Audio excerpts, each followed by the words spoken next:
Chers téléspectateurs, bonsoir. Bienvenue dans ce nouveau numéro de votre émission Douga, une émission consacrée aux activités des forces de défense et de sécurité. Au sommaire, un seul titre, les corps de métier au sein de l'armée guinéenne.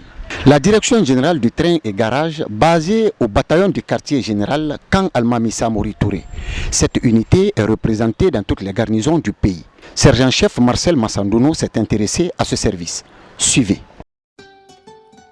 Le bataillon du quartier général du camp Almami Samori Touré est situé dans la commune de Kaloum, ici à Conakry. Il regorge en son sein plusieurs services parmi lesquels figure le train et garage, une unité des forces armées guinéennes rattachée à l'état-major général des armées et placée sous le commandement d'un directeur général. Depuis sa création en 1958, ce service regroupe des hommes de métier spécialisés dans plusieurs domaines, dont entre autres la mécanique, l'électricité automobile, la tôlerie, la chaudronnerie, la conduite et le transport. La direction générale du train et garage est une arme et un service qui organise et coordonne la logistique, le transport du personnel, le matériel, le ravitaillement et d'arrêt alimentaire des unités de l'armée de terre,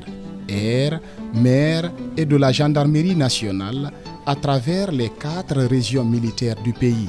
Sa structure opérationnelle comprend un directeur général adjoint, un secrétaire général, un officier chargé des opérations et instructions, des chefs de parc, des chefs de garage et ateliers dans toutes les unités. Le train est une arme de l'armée de terre. Elle a été créée en 1807 par Napoléon Bonaparte. Le train, c'est l'arme qui constitue l'acheminement.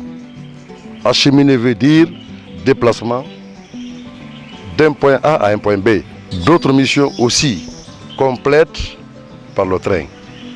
La circulation qui constitue en quelque sorte l'unité combattante du train, d'autant plus que c'est elle qui assure l'escorte. Donc, la sécurité des convois maritimes, livraison par air, régularisation et ravitaillement. Cette direction reçoit des ordres de la direction des logistiques des armées. Vous comprendrez que cette direction renferme également le garage qui relève de l'arme de matériel, appelé aussi la maintenance. Ces deux armes cohabitent ensemble au sein de cette structure adaptée et aux besoins et aux réalités de notre armée. Ces structures sont au nombre de 4. On a la section maintenance, section tôlerie, section électricité. Le train avait une grande importance parce que c'est le train qui avait la mission de prendre les hommes, les envoyer sur le terrain. Et après les épreuves de saut, la même mission demandait à ce que les éléments retournent dans leur caserne. Donc c'est vous dire que le train était l'épine dorsale de cette mission. Composé de militaires et de civils, le garage est l'une des principales sections du train. Très tôt le matin, ces hommes rallient le service. Toute la journée, ils mettent les bouchées doubles pour réparer, détecter et prévenir d'éventuelles pannes sur les engins. Quand le véhicule vient, on fait le diagnostic. Quand on trouve la panne, on dépanne. On va dépouiller d'abord. Quand on dépouille, maintenant, on rencontre le chef. Ce sont eux maintenant qui vont prendre la disposition pour payer les pièces. Donc quand ils vont envoyer les pièces, maintenant on fait les changements. Si c'est le moteur qui est gâté, on demande un moteur. Si c'est les pièces accessoires ou bien suspension, on demande ça. Ils nous envoient, on monte les pièces. En général ici, le mécanicien, on a 10 personnes même. Il y a certains qui sont détachés pour aller à Kidal, pour aller faire des missions pour l'État. Donc c'est que présentement ici, on est 6 personnes pour les dépannages ici. Et on est avec les civils mécaniciens aussi. Ils sont ici jusqu'à 20 personnes. On répare les véhicules civils ici, on répare les véhicules militaires. Placé sous le commandement du chef de parc, le chef de garage veille à l'exécution correcte de l'ensemble des activités menées par ces hommes. Ces ouvriers des forces armées guinéennes sont pétris d'expérience professionnelle. Ici, au garage du camp Alpha Yaya Diallo, comme dans les autres garnisons de la capitale et de l'intérieur du pays, ils sont repartis par catégorie selon leur spécialité. Ils accomplissent au quotidien des tâches qui nécessitent de l'accompagnement des autorités. Notre métier, c'est un métier noble. Sans le transport, le train n'est rien. C'est un métier que nous aussi, on a vraiment sollicité faire dans l'armée. On demande sûrement l'entretien des véhicules avant la mission. Le train, c'est une partie du soutien d'acheminement, le transport. Dans le cadre du train, les conducteurs sont catégorisés. Il y a des conducteurs spécialisés pour transporter des hautes personnalités ou des experts, comme vous venez de le dire. Et il y a des conducteurs formés pour le transport du matériel et des bagages fragiles aussi. Donc le train, c'est une arme au sein de l'état-major qui est pratiquement incontournable. Puisque pour tout déplacement au sein de l'armée, on fait recours au train. À notre niveau ici, notre train, puisqu'on a une école, nous avons des conducteurs très bien formés qui effectuent des missions en Guinée, hors de la Guinée, sans problème. La direction générale du train parvient à livrer des brevets, nous appelons ça brevets. Permis, c'est purement civil. Dans le cadre militaire, on appelle ça des brevets militaires pour la conduite des véhicules automobiles. On appelle ça BMCA. Nous, pour livrer des brevets, ici, il te faut passer à l'école. Le train a une école, un centre de formation, si au camp Alpha, au parc central.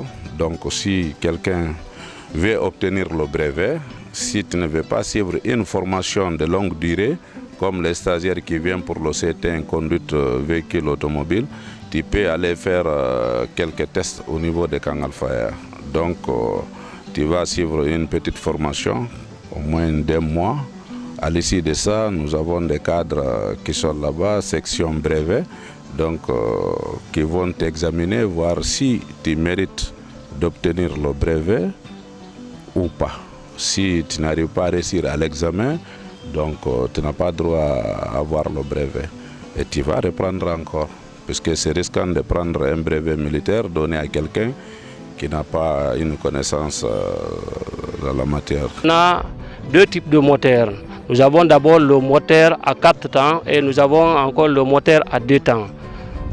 Dans le moteur à 4 temps, nous avons vu d'abord le premier temps. Quand nous verrons le premier temps, on dit du point mort, le piston du point mort haut vers le point mort bas. Nous avons une fermeture du soupape d'échappement et ouverture du soupape d'admission, aspiration de l'air frais, c'est-à-dire carburant plus air. On a dit maintenant le deuxième temps. On dit du point mort bas vers le point mort haut. Nous avons les 2 soupapes fermés et nous avons la compression. Nous avons dit maintenant le troisième temps. Toujours les 2 soupapes fermées, du point mort haut vers le point mort bas. Nous avons maintenant mélange du combustible et brûlure spontanément du carburant. On a parlé maintenant du 4e temps. Après avoir brûlé le carburant, on a dit le soupape d'admission fermé, soupape d'échappement ouvert et dégagement de gaz brûlé. Un chauffeur doit connaître le moteur, la lubrification. Le moteur est un système qui reçoit l'énergie chimique sous forme d'un carburant et la ressuscite à une énergie mécanique de rotation. Le moteur est composé en 5 grands organes, les organes fixes et les organes annexes. Même à part d'ici, les missions internationales vont connaître l'entretien général des véhicules et comment entretenir un véhicule, maintien en condition. Après les cours théoriques, ici nous sommes dans un garage. Ici nous avons le moteur, nous avons la boîte de vitesse. Ici, nous avons un différentiel, le pont d'une Mercedes, et à savoir les organes. Parmi là-bas, nous avons le moteur détaché. Parmi ce moteur détaché, nous avons les organes fixes, les organes mobiles. Parmi ces organes mobiles, nous avons beaucoup de types là-bas, à savoir le piston, Et nous avons la bielle. Après la bielle, nous avons aussi l'arbre à cames qui fait partie des organes mobiles du moteur. Parmi les organes fixes aussi, nous avons le collecteur d'échappement, ce collecteur d'admission. Et aussi nous avons le casque culbuteur, c'est-à-dire le carter inférieur, le carter supérieur. Nous avons aussi le refroidisseur, le bloc moteur, la culasse qui fait partie des organes fixes du moteur. Nous avons la pompe d'injection. Il y a aussi les organes annexes. Ici, ça c'est le piston. Parmi le piston, nous avons les segments, nous avons le bloc moteur, l'ensemble de paliers, nous avons aussi la culasse. À l'atelier de tôlerie, le travail ne fait pas défaut. Ils sont régulièrement sollicités pour diverses tâches, notamment la peinture des engins en fonction des couleurs des différentes unités. Ici, nous sommes au garage. C'est devant vous, on est en train d'entretenir un véhicule de service. Et l'entretien des véhicules, ce n'est pas seulement les véhicules militaires, les AG. Notre entretien va jusqu'au niveau des officiers qui ont des véhicules RC. Et la réparation de ces véhicules, l'achat des pièces incombe aux propriétaires. Mais les véhicules AG, la prise en charge est faite par le ministère de la Défense nationale. Ici, nous sommes à l'atelier de réparation. Vous pouvez voir, il y a les voitures AG et RC. On peut visiter derrière, vous allez voir comment ça se passe. Chef de garage, donc il va vous expliquer un peu comment son service fonctionne. On a toujours été accompagné du personnel civil, il nous accompagne. Les deux sont des militaires, les deux autres des civils. Dès que je suis venu ici, on m'a bien accueilli. On travaille ici très bien. Je suis là, ça fait 4 ans. En matière de mécanique, comme j'ai étudié la mécanique générale, si c'est l'entretien, donc quand la voiture vient, on vide, on fait l'entretien, filtre à huile, filtre à gasoil, tout. Si c'est une panne électrique, ça c'est pas au niveau de nous. On appelle les électriciens. Et le plus souvent, quand mon véhicule est en panne, je viens et je sollicite leur service. Alors ils font l'expertise, ils me montrent la panne.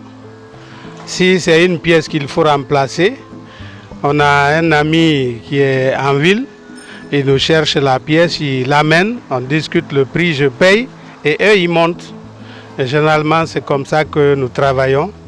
Et depuis que j'ai commencé à venir là, vraiment j'ai de la satisfaction. Il n'y a pas de problème, c'est des gens, comme ils savent que je travaille au département, quand je viens, ils m'accueillent avec tout le respect possible. Et généralement, ils ne me demandent rien. C'est quand j'ai quelque chose à donner aux enfants qui montent et qui descendent que je le fais. Avec la réouverture du centre de formation en conduite et mécanique automobile au camp Alpha Yaya Diallo, 80 stagiaires dont 50 conducteurs et 30 mécaniciens sont déjà formés. Ils constituent la première promotion de stagiaires de ce centre. Une dynamique qui s'inscrit dans le cadre de la réforme du secteur de sécurité engagée par les autorités de la Troisième République. Actuellement, la deuxième promotion est en situation de classe. En dépit de ces acquis de la réforme du secteur de sécurité, d'autres projets sont en cours de réalisation. D'où la finalisation des travaux de construction de l'école de conduite et mécanique au camp Alpha Yaya Diallo. Je commencerai par dire merci aux autorités militaires pour la mise en place de cette école. Et pour le moment, tout se passe très bien depuis que la formation a commencé. L'encadrement et les stagiaires, tout le monde, ça va. Et les cours aussi, ça se passe très bien. Moi-même, je suis chargé de donner les cours d'exploitation des engins militaires. Comme vous le savez déjà, au courant du mois, l'armée dépense des millions pour l'achat des moteurs. Cela n'est pas dû à la qualité de véhicules que nous achetons, mais à la négligence des conducteurs et l'incompétence des mécaniciens. L'initiative, c'est de donner à l'armée une équipe compétente, que ce soit sur le plan de la conduite ou de la mécanique, afin que les véhicules que nous achetons, c'est-à-dire les limites que nous nous sommes mis, que ces véhicules puissent atteindre ces limites. Aujourd'hui, nous avons vu la maintenance. Nous étions sur la visite avant le départ. C'est-à-dire, La visite avant le départ, si le véhicule est sur le sol, on doit d'abord faire le tour du véhicule. On doit s'agenouiller, voir si les pneus sont en bon état, s'il n'y a pas eu de trace d'huile, s'il n'y a pas eu de trace de l'eau, si tout va très bien. Après, on fait le départ. On a vu encore la visite en marche. La visite en marche s'effectue. On doit faire tout comme la première position. On doit regarder, on doit faire le tour, on doit regarder si tout va très bien. Visite à la halte. Là, par exemple, si je suis fatigué, je vais me reposer en cours de route ou je vais manger. Quand je finis de manger, avant de faire le départ, je dois voir si les bagages qui sont attachés, si rien n'est tombé, si les pneus sont en bon état. Ici à l'école, nous sommes là pour non seulement montrer à les jeunes stagiaires comment maintenir l'automobile et tout ce qu'on doit faire avant le départ et pendant la marche, les haltes, les opérations qu'on doit faire, c'est ce qu'on est en train de leur montrer. Il faut aussi noter que chaque année, des bourses d'études sont octroyées à la Guinée par des pays amis. Ces hommes de métier de l'armée œuvrent inlassablement à la satisfaction de la troupe, tant à l'intérieur qu'à l'extérieur du pays, en temps de paix comme en temps de crise. Un défi qui est en train d'être relevé actuellement par ces professionnels dans les opérations de maintien de la paix des Nations Unies, notamment à Kidal, au Nord Mali, où ils évoluent en qualité d'hommes d'appui et de soutien au bataillon.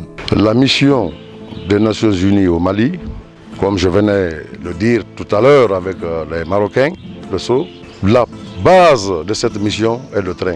C'est le train qui fait les missions de reconnaissance. C'est le train qui fait les missions de transport de denrées et tout ce qui s'ensuit. Le centre qu'on a ouvert au compte de l'armée, ce qui va nous donner la force, c'est quand on met une commission en place pour que ce qu'on est en train, le pot qu'on est en train de donner à nos stagiaires soit continuel et au niveau des unités et même dans les unités de la capitale. Si la formation là n'est pas continue, c'est comme ce qu'on a fait, c'est nul et non avenu. Les chefs hiérarchiques ne ménagent aucun effort pour nous donner tout ce qu'on a besoin pour nos problèmes. Mais ce qu'on demande, la visite technique, normalement ça se fait dans un atelier propice, élaboré pour ça. C'est les installations qu'on met dans les ateliers où chaque véhicule passe tour à tour pour contrôler son état de fonctionnement, si ça doit fonctionner ou pas. Quelle que soit la formation d'un mécanicien, quelle que soit la compétence d'un mécanicien, si après son travail, si ça ne se passe pas dans un atelier de visite, c'est comme s'il n'a pas travaillé. Parce que lui-même, à son sein, il va dire qu'il a bien travaillé, mais c'est l'atelier là qui va lui prouver que ce qu'il a fait, c'est bon, ou bien il y a des erreurs qui restent. Raison pour laquelle on exige le problème de visite technique. Après avoir travaillé le véhicule, vous faites passer à l'atelier de visite pour vous prouver que ce que vous avez fait, c'est bon ou bien c'est mauvais. La visite technique qui fait l'assurance de fonctionnement de nos véhicules. Tout pays qui exige la visite technique est à 100% soulagé et quand même moins de risques pour les accidents. La formation à l'interne, nous l'avons initiée depuis très longtemps pour que nous puissions asseoir, disons, les connaissances que nous avons eues à acquérir à part de différentes formations à l'extérieur. Eh bien, nous l'avons initiée pour que nous ayons effectivement des éléments préparés pour affronter au niveau des différentes opérations et surtout des maintiens de la paix et les différentes interventions que nous en aurons besoin. Et techniquement aussi, à l'intérieur ici, on a besoin de ces éléments. Pour la réparation, pour la maintenance, c'est-à-dire le maintien en condition de nos véhicules à l'intérieur ici, concernant l'armée et même certains véhicules civils, c'est-à-dire appartenant aux militaires.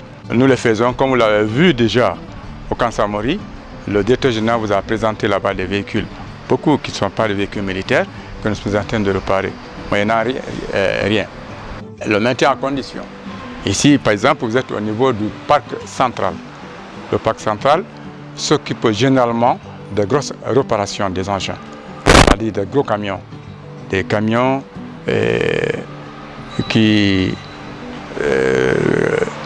disons, des camionnettes et des gros camions, des remorques et des semi-remorques. C'est-à-dire ici, le parc central, nous nous occupons de la réparation de ce genre d'engins. Bon, donc nous formons tous ces élèves, tous ces stagiaires, pour quand même avoir un personnel qui est préparé, aguerri, pour affronter, disons, au niveau des opérations futures, non seulement pour la réparation au sein de l'intérieur ici, mais aussi des opérations futures dans le cadre de maintien, disons, en condition de tous nos engins, qu'ils aient un niveau, disons, opérationnel très élevé. Pour le moment, nous avons formé 2 promotions. La première promotion vient de sortir. Cette promotion a été une promotion à la hauteur de CT1. Et cette seconde promotion aussi, elle est formée à la même hauteur. Mais la troisième promotion, nous envisageons de changer, aller en CT2. La formation à l'externe, en général, nous obtenons des bourses. Nous choisissons les hommes en fonction de ces critères. C'est ceux-là qui peuvent remplir ces critères. Il vient de ce moment qu'il faut des tests. On passe les tests, ceux-là qui sont admis continuent pour faire la formation. Nous mettons nos hommes qui sont admis ou bien qui répondent aux critères demandés à la disposition de la direction générale de la logistique. Les perspectives que nous avons pour les années à venir, le train, nous voulons l'élargir de plus. Nous voulons rehausser le niveau du train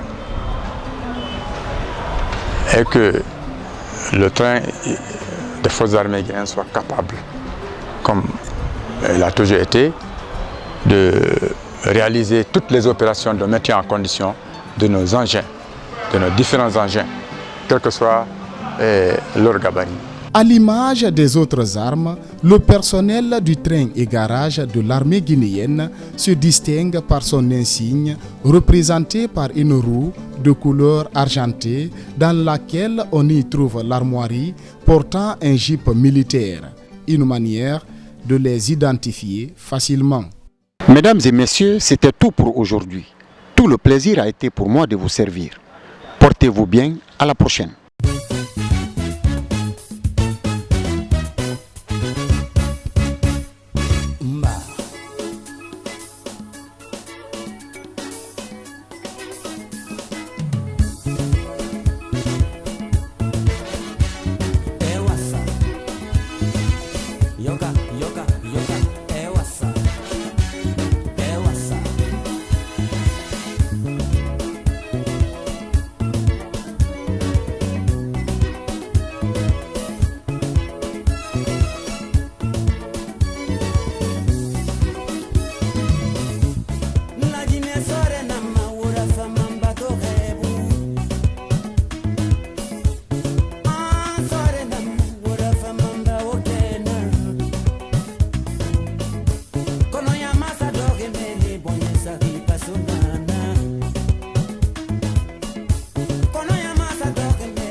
So